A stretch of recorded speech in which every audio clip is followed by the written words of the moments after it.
Morning students, I am Dr. Salunke TB from Sri Shivaji Vidya Mandir and Junior College, Aun, Pune. Today we are going to begin with the second writing skill, that is mind mapping, which also carries 3 marks in the activity sheet. First, two writing skills, summary writing and mind mapping. On these two writing skills, activities are set in question number 2, B and C, and both the writing skills carry equal marks, 3 marks. So let us begin with the second writing skill, that is mind mapping. Students, the first question we are going to discuss is what is mind mapping. So the first point is mind mapping is a diagram of collection of huge data. The second point is mind mapping is a collection of thoughts. Third, it is branching out ideas one after another in the form of design. Fourth, in mind map, information is logically organized. In short, mind mapping is a diagram that displays information visually. The main topic or subject is often placed or located in the center of the map. From there, related ideas and keywords branch out in all directions, resulting in a radiant structure. Students, the second point we are going to discuss is benefits or uses of mind mapping.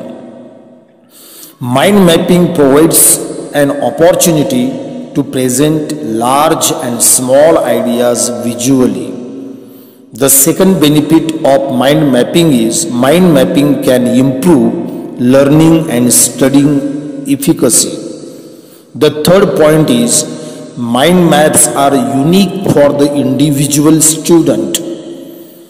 Fourth, mind mapping boosts productivity by helping to generate ideas. The third point we are going to discuss is how to prepare mind map to locate our ideas or thoughts. First, you identify your main topic of the study. Second, center and circle the map with your main topic. Third, branch other important ideas from the main idea. And the last one is support the important ideas with key points or ideas of lesser significance. Students, in this way, we have discussed what is mind mapping, benefits of mind mapping, how to frame graphic or design for mind mapping. Students, we have variety of designs or graphics available to locate our ideas or thoughts.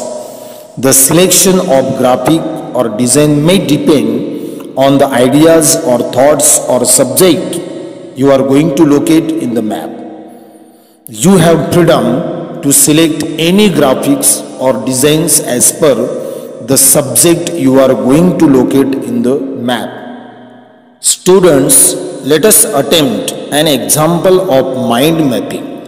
Imagine we are asked to develop mind mapping frame or design to show the different ways of non-verbal communication. Students, as soon as we think of non-verbal communication, different ideas may come in our brain or mind.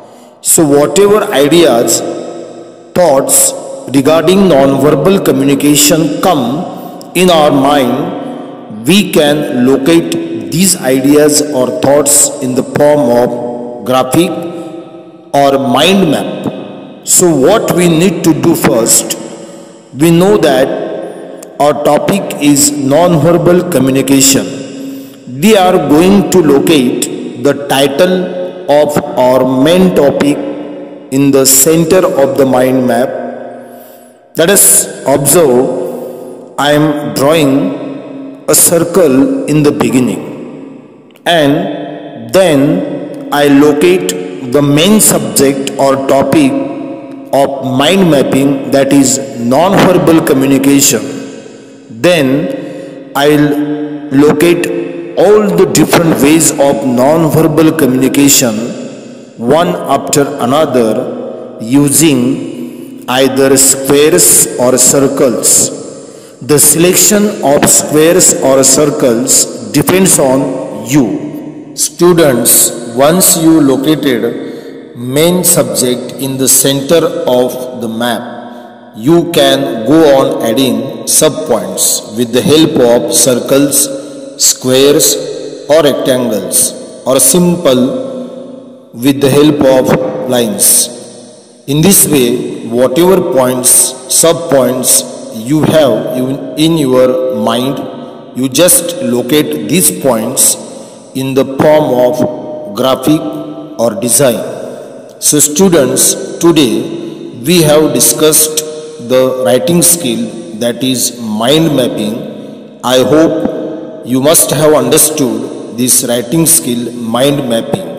At home, you practice 2 or 3 topics or a subject. I am sure you will comprehend the topic mind mapping. So I conclude my lecture here. I stop here.